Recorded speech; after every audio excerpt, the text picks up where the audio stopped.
So we're back with Mr. Peter Bagge, who was kind enough to schedule some more time so we can talk about some of his recent work.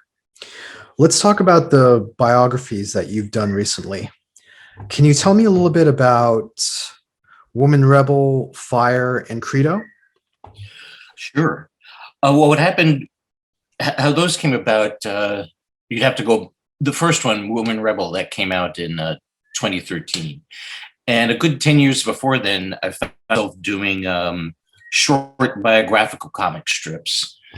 Sometimes it was work for hire. Sometimes it was just doing it for my own amusement.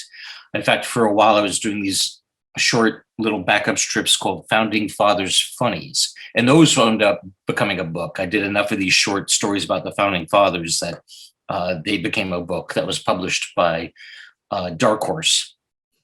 Originally, these stories I was doing were like 1 pages, 2, 3, 5 at the most.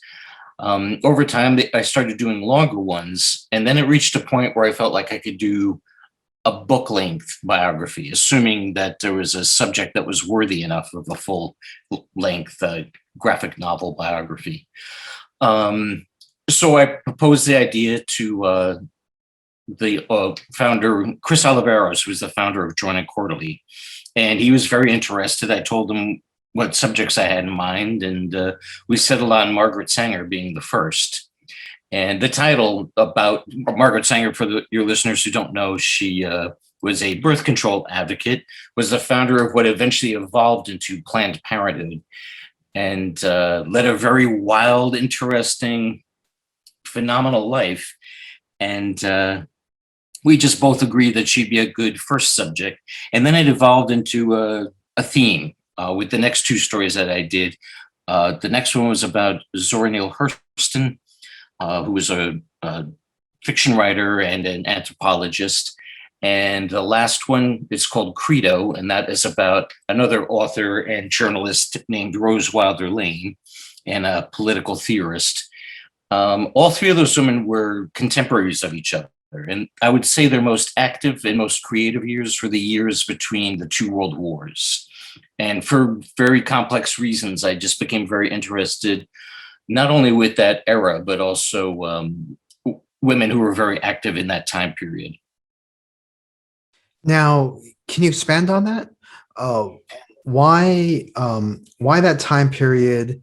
And as you mentioned, there's a theme to these, or there's a theme linking these 3 biographies, which is right. These very prominent and accomplished women. Why specifically women? Well, when it was I guess it kind of worked. It was a way of narrowing things down when it came to subject matter. But it's something that I noticed, and it turns out I'm far from the only person who has made note of this. It was an interesting time, not for all women, but for a certain type of woman, a woman who was like very ambitious and independent-minded to begin with.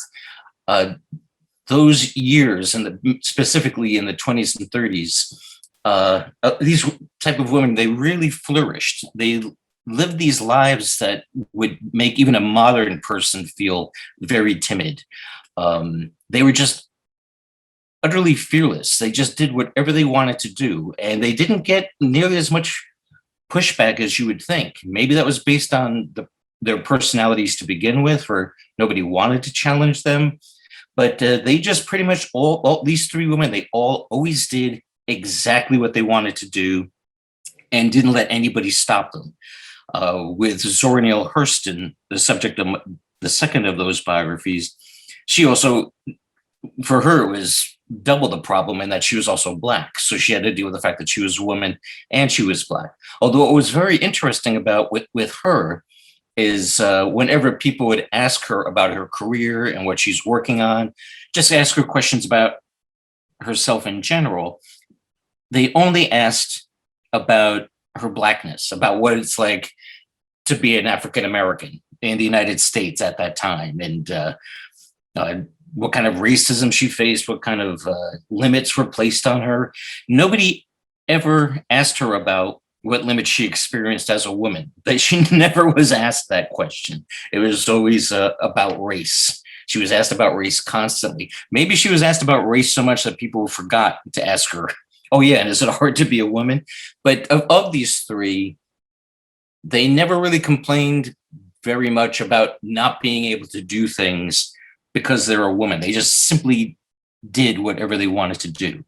With Margaret Sanger, who is a birth control advocate, your listeners have to keep in mind that she became a very active advocate for access and knowledge of access to and knowledge of birth control in the early 1910s. And at that time, it was very illegal. She'd been arrested. She had to leave the country more than once to avoid arrest.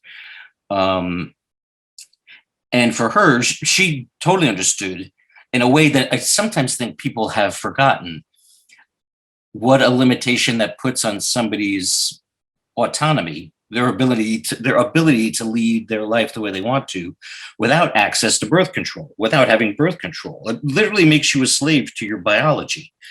And to a lesser extent, that's true with men too. You're expected to marry a woman if you get her pregnant. But with women, that was very, very much the case. And being the type of person that she was, it's understandable why that became her number one cause. She had a lot of causes, but that one dominated because she saw how liberating that would be if everybody had access to birth control. Then you could literally lead your life the way you want to. And for that reason too, I found her really fascinating. I feel like she's done, in that sense, she's done more for people's individual freedom and liberty than anybody else I could think of. That might sound hyperbolic, but I don't think it is.